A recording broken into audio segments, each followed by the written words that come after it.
Beijing criticized the West today for questioning Hong Kong's new national security law known as Article 23. The once mostly autonomous city is now led by legislators entirely handpicked by Beijing, who swept aside years of concerns by pro-democracy advocates to pass the bill in record time. Critics say the legislation is a death blow to whatever independence the city still had. Here now is Nick Schifrin. In Hong Kong, this is how liberty dies, unanimously. By a vote of 89-0, Hong Kong's Legislative Council passed a law that authorities say safeguards the city's security. I'm sure Hong Kong will do better going forward. We will become more prosperous, more safe, more secure going forward. And this legislation is good for everybody. In this once liberal gateway to mainland China, Article 23 expands Hong Kong's authorities' ability to punish dissent. Crimes linked to state secrets and sedition can now be punished for 10 years. Espionage can carry a sentence of 20 years, and treason, insurrection, and sabotage are punishable with life imprisonment. Article 23, basically, in a business community point of view, is that it will make Hong Kong more similar to China in terms of operating environments. Kelvin Lam was a local Hong Kong politician and macroeconomist with HSBC Hong Kong and is now based in London. How do you define state secrets and how do you define espionage activities?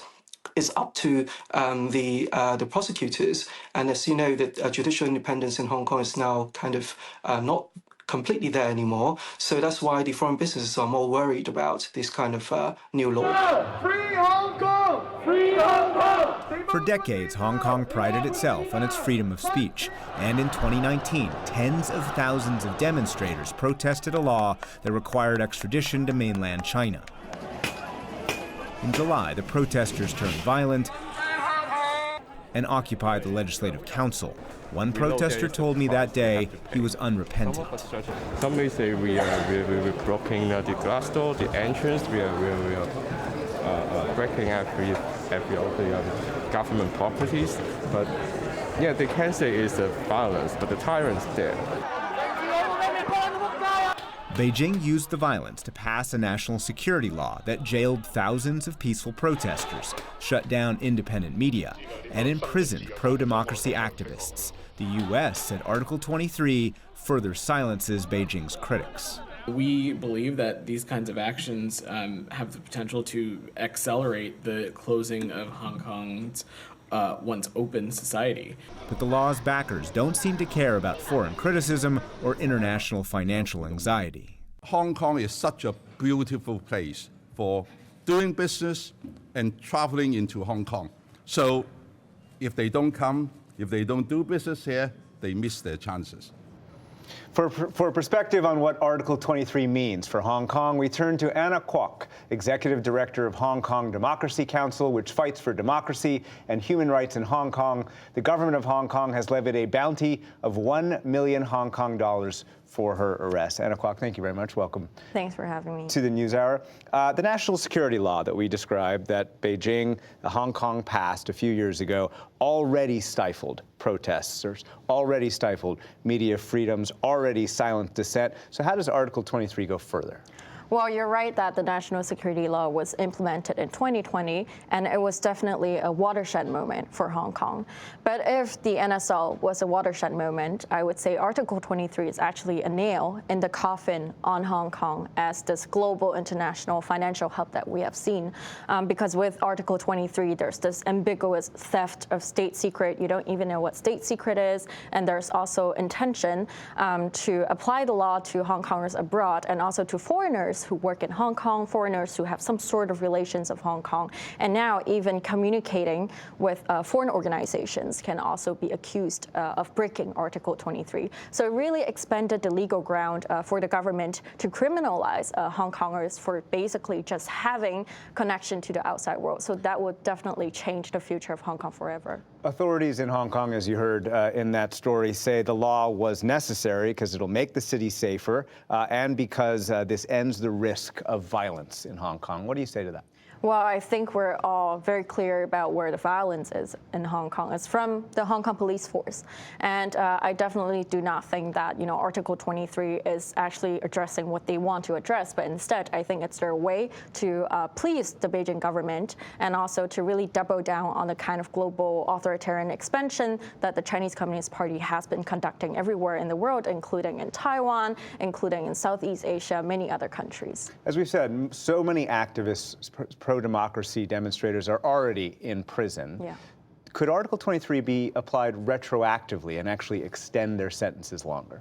Well, it's the same as the national security law, even though the government clarified that it would not be applied retroactively. But it did happen that the government would use evidence from years ago to say that, oh, this person has been with the intent to treason for a long time. So that's what we're expecting from Article 23 as well.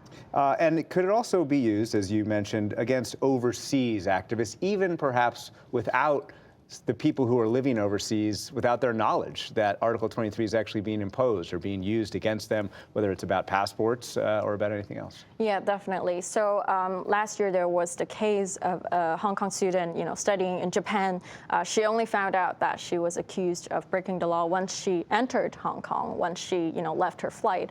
And that's what we're expecting to happen more and more with Article 23. So there's a huge chilling effect happening among Hong Kongers that they will censor themselves even if they're abroad.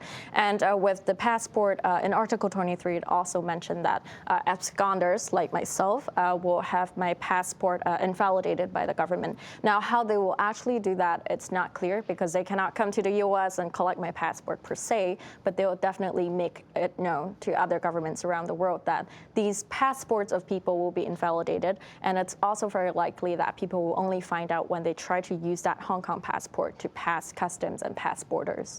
We heard the State Department Deputy Spokesperson Vedant Patel in the story from before making a statement against the law. But what are you asking the U.S. government, the Biden administration, and also Congress to actually do? What actions are you pushing for now? Right. I'm urging the Biden administration to impose sanctions on high-ranking Hong Kong officials, prosecutors who are responsible for Article 23 national security law and abusing human rights. The last time that any sanctions was placed was already 3 years ago in 2024. So on the Trump administration sanctioned Hong Kong leaders then? Exactly, exactly. And now, in the past 3 to 4 years, we have seen like more than 1,800 political prisoners, but we're still not imposing more sanctions on that. I think that is very alarming. So that's why that's one of my asks. And for Congress, I really hope that we can pass the Hong Kong Economic and Trade Office Certification Act as soon as possible, since that will recertify whether these offices by the Hong Kong government can still have their privileges and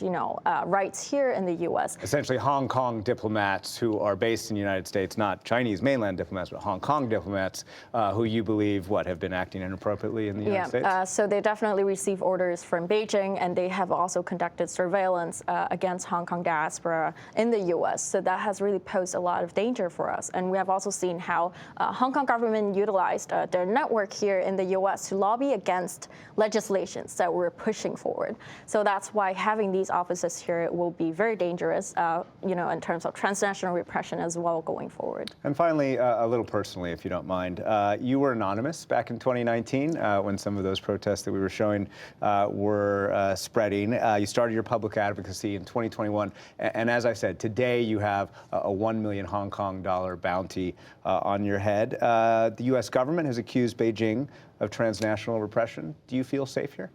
Well, I wish I could feel safe, but honestly, I don't feel the safest here in the United States. A few months ago in San Francisco, I was protesting against Xi Jinping because he was here to have his bilateral talk with President Biden. And on the streets of San Francisco, there were people following me, tailing me, and there were also a number of pro-Xi protesters attacking Tibetan activists. Some of them were beaten with head injuries. So I think there's a lot of things going on that we're not really prying to look into yet. But transnational repression is definitely happening, and that's why whenever I walk on the streets, I would always look back to see if anyone is following me, and I was always have to be very careful about my whereabouts. And I think that really tells how deep transnational repression and how infiltrated it has become here. Anna Kwok, Thank you very much. Thank you.